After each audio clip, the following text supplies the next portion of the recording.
Let's talk about your favorite fighter, Sergio. Jake Paul, who has just completed his two-city press tour with Gervonta Tank Davis.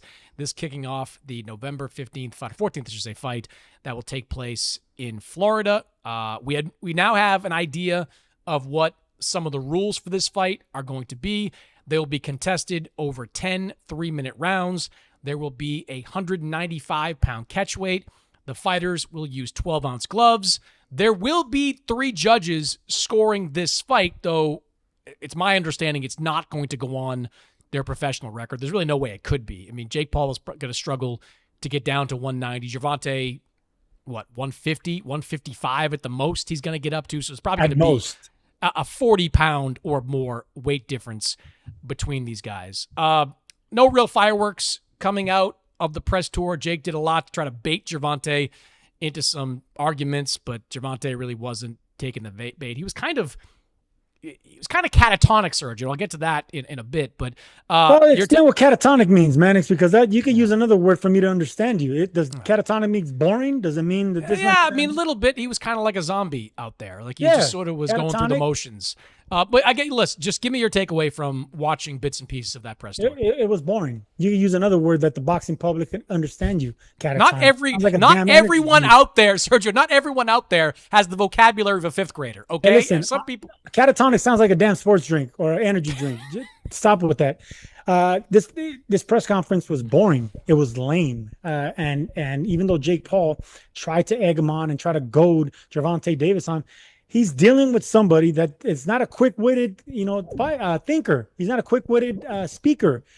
Tank Davis is explosive in the ring. He's fast and powerful in the ring. He's charismatic inside the ring when he's punching. But when you put a microphone in front of him, he's not articulate. He doesn't know how to quickly respond to people. He stutters a lot. He does more stuttering than talking. So Gervonta Davis in front of a microphone is not going to sell. So Tank Davis shouldn't be put in a podium like that. He should have speakers for him. He should have someone talking for him. He should have a mouthpiece. Tank Davis is not going to sell this fight. And Jake Paul knows it. That's the reason he kept throwing jabs at him. He tried to get Tank out of his shell. Tank's not quick verbally enough. He's not quick-witted. He's not quick with the tongue. So in order for him to sell this fight, he's going to have an adversary that can spit something back. Like, for instance, Chavez Jr., he didn't have that quick-witted response, but he had the backing. He had the loyal following. And Chavez Jr., like many Mexicans, don't need to speak because they do all their fighting in the ring, and people know that. Tank Davis, I don't know, man. He didn't look good in his last fight. He's not fighting the killers in his division. People are getting off that Tank train. And we know that he's had his issues outside the ring. The love's not there anymore.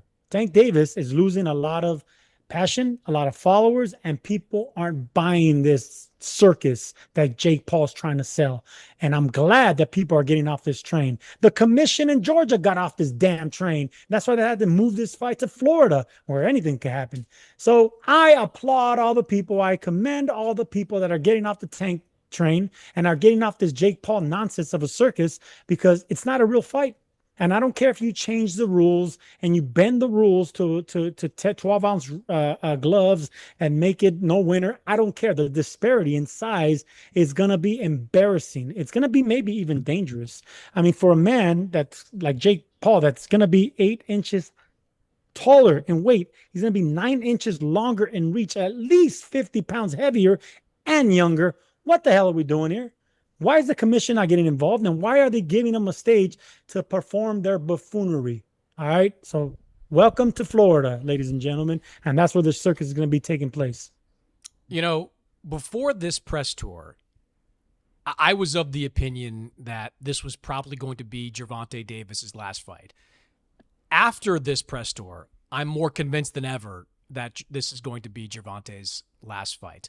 I disagree with you to a degree that Tank is not good at these types of things. I thought he was good during the build-up to the Rolly Romero fight. I thought he was good during the build-up to the Frank Martin fight. Like, he'll never be Jake Paul, but he has been engaging at press conferences before. He has been, he's been snappier than he was at these press conferences. These press conferences, Sergio, There was just nothing. There was nothing coming from Tank Davis. And who do you blame that on? I just think that Tank is just completely checked out. I think he's Okay, so blame it on Tank out. then. I am. No, I'm getting there. I'm getting there. Straddle the fence here.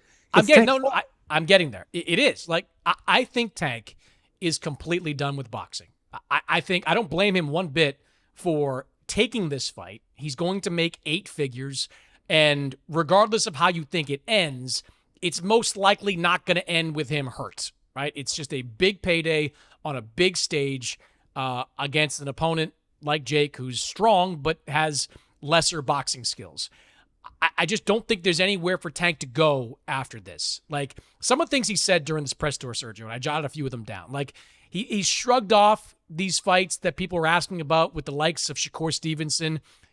When someone brought up the face of boxing, Tank said, "I'm not the face of boxing," and didn't seem to want anything to do with being called the face of boxing. These are not the kind of words that you'd expect from someone that is looking at this fight kind of just as a pit stop, a chance to make a quick buck and then get right back into the mix at 135 or 140 pounds. I think this is Tank's swan song. I think he's gonna collect his check and he's gonna go out. I do agree with you with how this is gonna look. Like, Tank is a strong guy at 135 pounds. He's somewhat strong at 140 pounds. How in the world is he going to hurt someone that is 195 pounds, rehydrating probably to over 200, who has that kind of length, that kind of reach? And you look, we disagree on Jake's skill set, but you'd agree he's got some skills in him, and he can take a punch, and he fought like a real fight against Julio Cesar Chavez Jr.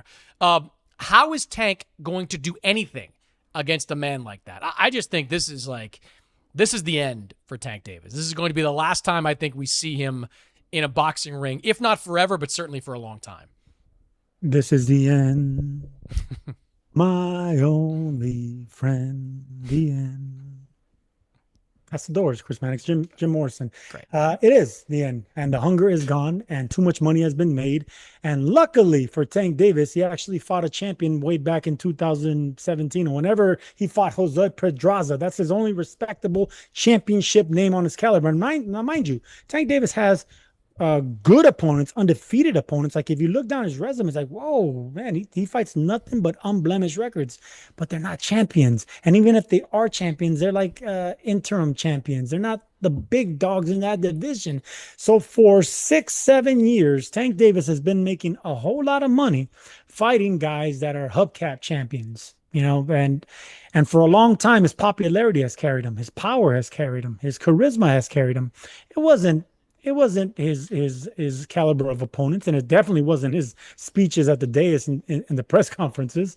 This man was like many champions that couldn't express themselves. They do all their talking in the ring, and that's fine, man. We're dealing with boxing. We're not dealing with articulate, college educated, doctors and PhDs. We're fighters, man. We're fighters, and that's what we do. Some of us, and you're looking at one now, can articulate himself, and that's the reason he has a show and a podcast and a broadcaster. But not a lot of fighters can do what I do, Chris Mannix, all right? So Tank Davis is what he is. He made a whole lot of money, just like Ryan Garcia and just like Edgar Berlanga. He's in that same boat where they made championship money, but they're not real solid champions, man. Tank, he won a championship, but that was a lifetime ago.